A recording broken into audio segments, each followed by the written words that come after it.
Maggi ಅಂತೂ ಎಲ್ಲರಿಗೆ ಸಹ ಮಾಡಲಿಕ್ಕೆ ಗೊತ್ತಿರುವಂಥ ಒಂದು ಫುಡ್ ಐಟಮ್. ಇದು ಬೆನಿಫಿಟ್ ಅಂತ ಹೇಳಿದರೆ ಟೇಸ್ಟ್ ಕೂಡ ಒಳ್ಳೆದಿರ್ತದೆ, ಅದೇ ಕೂಡ ಜಟ್ಪಟ್ ಅಂತ ರೆಡಿ ಆಗ್ತದೆ. ಸೊ ಹಾಗಾಗಿ ಇವತ್ತು ನಾನು ಮ್ಯಾಗಿಯನ್ನು ಸ್ವಲ್ಪ ಸ್ಪೆಷಲ್ ಆಗಿ ವೆರೈಟಿಯಾಗಿ ಯಾವ ಥರ ಮಾಡೋದು ಅಂತ ತೋರಿಸ್ತಾ ಇದ್ದೇನೆ. ಹಾಗಾದರೆ ಬನ್ನಿ ವಿಡಿಯೋ ಸ್ಟಾರ್ಟ್ ಮಾಡುವ. ಚಾನಲ್ಗೆ ಯಾರೆಲ್ಲ ಸಬ್ಸ್ಕ್ರೈಬ್ ಮಾಡಿಲ್ಲ ದಯವಿಟ್ಟು ಸಬ್ಸ್ಕ್ರೈಬ್ ಮಾಡಿ ಅಂತ ಹೇಳ್ತಾ welcome back to my channel.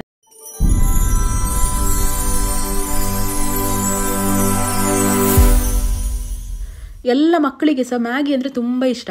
ಅದು ಮನೆಯಲ್ಲಿ ಹಠ ಹಿಡಿದು ಕೇಳಿ ಮಾಡಿ ತಿಂತಾರೆ. ಸೊ ನಾರ್ಮಲ್ ಆಗಿ ನೀವು ಮಾಡೋದಕ್ಕಿಂತ ನಾನು ಈ ಥರ ಒಂದು ರೆಸಿಪಿ ಹೇಳ್ತಾ ಇದ್ದೇನೆ ನೋಡಿ, ಇದನ್ನೊಂದ್ಸಲ ಟ್ರೈ ಮಾಡಿ ನೋಡಿ, ತುಂಬ ಟೇಸ್ಟ್ ಆಗ್ತದೆ ಆಯಿತಾ. ಸೊ ಒಂದು ಪ್ಯಾನಿಗೆ ಇಲ್ಲಿ ನಾನು 2 ಕಪ್ ಅಷ್ಟು ನೀರು ಹಾಕಿಕೊಳ್ತಾ ಇದ್ದೇನೆ.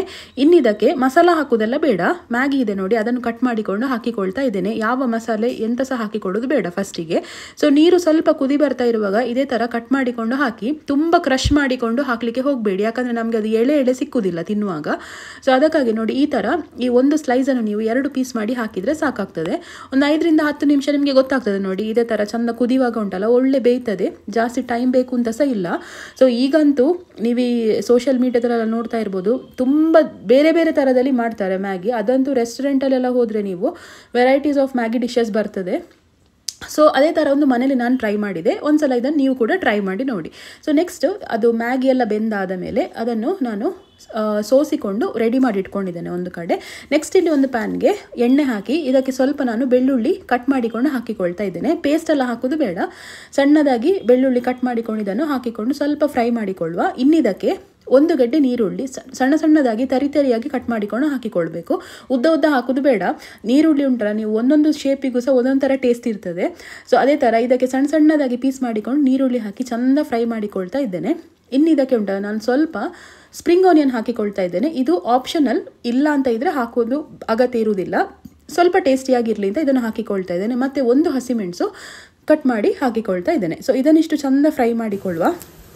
ಇನ್ನುಂಟಲ್ಲ ನಾನು ಸ್ವಲ್ಪ ವೆಜಿಟೇಬಲ್ಸ್ ಅಂದರೆ ಕ್ಯಾಪ್ಸಿಕಮ್, ಕ್ಯಾರೆಟ್, ಬೀನ್ಸ್ ಮತ್ತು ಬೇಯಿಸಿಟ್ಟುಕೊಂಡಂಥ ಬಟಾಣಿ ಇದಿಷ್ಟನ್ನು ಹಾಕಿಕೊಳ್ತಾ ಇದ್ದೇನೆ ಆಯಿತಾ. ಇದಕ್ಕೆ ನೀವು ಇದಿಷ್ಟನ್ನು ಹಾಕಿಕೊಳ್ಳಲೇಬೇಕು ಇದಕ್ಕೆ, ಆದರೆ ಟೇಸ್ಟ್ ಆಗೋದು. ಯಾವ ವೆಜಿಟೇಬಲ್ ಕೂಡ ಇದರಲ್ಲಿ ಸ್ಕಿಪ್ ಮಾಡಲಿಕ್ಕೆ ಹೋಗಬೇಡಿ.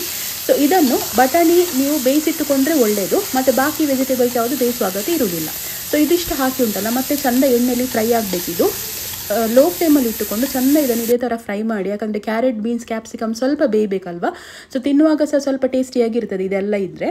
ನೋಡಿ ಇದಿಷ್ಟು ಆಗಿ ಚೆಂದ ಇದು ಫ್ರೈ ಆದ ಮೇಲೆ ನಾನು ಮ್ಯಾಗಿ ಮಸಾಲೆ ಇದೆ ನೋಡಿ ಅದನ್ನು ಇದಕ್ಕೆ ಹಾಕಿಕೊಳ್ತಾ ಇದ್ದೇನೆ ಆಯಿತಾ. ಬೇರೆ ಚಿಕನ್ ಮಸಾಲ ನಿಮಗೆ ಬೇಕು ಅಂತ ಇದ್ದರೆ ಹಾಕಿಕೊಳ್ಬೋದು. ಸೊ ಟೇಸ್ಟ್ ಬೇರೆ ಯಾವ ಪೌಡರ್ ಅಗತ್ಯ ಇರುವುದಿಲ್ಲ, ನಾನಿಲ್ಲಿ ಯಾವ ಬೇರೆ ಪೌಡರ್ ಯೂಸ್ ಮಾಡಲಿಲ್ಲ. ಸೊ ಸ್ವಲ್ಪ ಬೇಕಿದ್ರೆ ಮೆಣಸಿನ ಹುಡಿ, ನಿಮಗೆ ಖಾರ ಅಥವಾ ಉಪ್ಪು ಬೇಕು ಅಂತಿದ್ರೆ ಅದನ್ನು ಸಹ ಆ್ಯಡ್ ಮಾಡಿಕೊಳ್ಬೋದು. ಸೊ ಇದಿಷ್ಟು ಆದ ಮೇಲೆ ಉಂಟಲ್ಲ, ನಾನು ನೀರು ಸಹ ಹಾಕಲಿಲ್ಲ ಇಲ್ಲಿ, ನಾನು ಆಗಲೇ ಬೇಯಿಸಿಟ್ಟಂಥ ಮ್ಯಾಗಿ ಇದೆ ನೋಡಿ ಅದನ್ನು ನಾನು ಹಾಕಿಕೊಳ್ತಾ ಇದ್ದೇನೆ. ಸೊ ಅದನ್ನು ಹಾಕಿಕೊಂಡು ಚೆಂದ ಇದಕ್ಕೆ ಮಿಕ್ಸ್ ಮಾಡಿಕೊಳ್ಳೋದು. ತುಂಬ ಸಿಂಪಲ್ ಇದೆ, ಈಸಿ ಕೂಡ. ಜಾಸ್ತಿ ನಿಮಗೆ ಇದು ಹೊತ್ತು ಮ್ಯಾಗಿ ಎಷ್ಟಿದ್ರೂ ಬೇಗ ಆಗ್ತದೆ. ಸೊ ಬಟ್ ಈ ಥರ ಒಂದು ವೆರೈಟಿಯಲ್ಲಿ ನೀವು ಮಾಡಿ ನೋಡಿ, ಸೊ ಒಳ್ಳೆದಾಗ್ತದೆ. ಸಂಜೆಗೆಲ್ಲ ಉಂಟಲ್ಲ ಹೇಳಿ ಮಾಡಿಸಿದಂಥ ಸ್ನ್ಯಾಕ್ ಇದು. ಸೊ ಮಕ್ಕಳು ಅಂತೂ ತುಂಬ ಇಷ್ಟಪಟ್ಕೊಂಡು ತಿಂತಾರೆ. ಸೊ ಇದಿಷ್ಟು ಆದರೆ ಉಂಟಲ್ಲ ನಮ್ಮ ಜಟ್ಪಟ್ ಮ್ಯಾಗಿ ರೆಡಿ ಆಯಿತು. ಇನ್ನು ಗಾರ್ನಿಷಿಗೋಸ್ಕರ ಸ್ವಲ್ಪ ಕೊತ್ತಂಬರಿ ಸೊಪ್ಪು ಹಾಕ್ತಾ ಇದ್ದೇನೆ. ಲಾಸ್ಟಿಗೆ ನಾನಿಲ್ಲಿ ಒಂದು ಚೀಸ್ ಇದು ಸ್ಲೈಸ್ ಇಟ್ಟುಕೊಳ್ತಾ ಇದ್ದೇನೆ. ಸೊ ಚೀಸ್ ಮ್ಯಾಗಿ ನಾನು ಇವತ್ತು ಮಾಡಿ ತೋರಿಸಿದ್ದು ಎಲ್ಲ ವೆಜಿಟೇಬಲ್ಸ್ ಹಾಕಿ. ಸೊ ಇದನ್ನು ಹಾಕಿ ಉಂಟಲ್ಲ ಲಿಡ್ ಕ್ಲೋಸ್ ಮಾಡಿಡಿ, ಒಂದು 10 ನಿಮಿಷ ನೀವು ಬಿಟ್ಟು ತಿಂದರೆ ಉಂಟಲ್ಲ ಈ ಚೀಸೆಲ್ಲ ಕರಗಿ ಹೋಗ್ತದೆ. ಸೊ ಇದನ್ನು ಚೆಂದ ಮಿಕ್ಸ್ ಮಾಡಿಕೊಂಡು ತಿಂದರೆ ಸೂಪರ್ ಆಗಿರುವ ಮ್ಯಾಗಿ ಅಂತೂ ರೆಡಿ ಆಗ್ತದೆ. ಯಾವ ರೆಸ್ಟೋರೆಂಟ್ ಸ್ಟೈಲಿಗಂತೂ ಕಮ್ಮಿ ಇರುವುದಿಲ್ಲ ಇದು. ಸೊ ಒಂದ್ಸಲ ಇದನ್ನು ಮನೇಲಿ ಟ್ರೈ ಮಾಡಿ ನೋಡಿ, ರೆಸಿಪಿ ಸೇವ್ ಮಾಡಿ ಇಟ್ಕೊಳ್ಳಿ. ಸೊ ಈ ವಿಡಿಯೋ ನಿಮ್ಗೆ ಇಷ್ಟ ಆಯಿತು ಅಂತ ಅಂದ್ಕೊಳ್ತಾ ಇದ್ದೇನೆ. ಚಾನಲ್ಗೆ ಯಾರೆಲ್ಲ ಸಬ್ಸ್ಕ್ರೈಬ್ ಮಾಡಿಲ್ಲ ದಯವಿಟ್ಟು ಸಬ್ಸ್ಕ್ರೈಬ್ ಮಾಡಿ. ಅದೇ ಥರ ನನ್ನ ಇನ್ಸ್ಟಾಗ್ರಾಮ್ ಅಕೌಂಟ್ ಕೂಡ ಫಾಲೋ ಮಾಡಿ. ಸೊ ನೋಡಿ ಫೈನಲಿ ಸರ್ವ್ ಮಾಡುವ.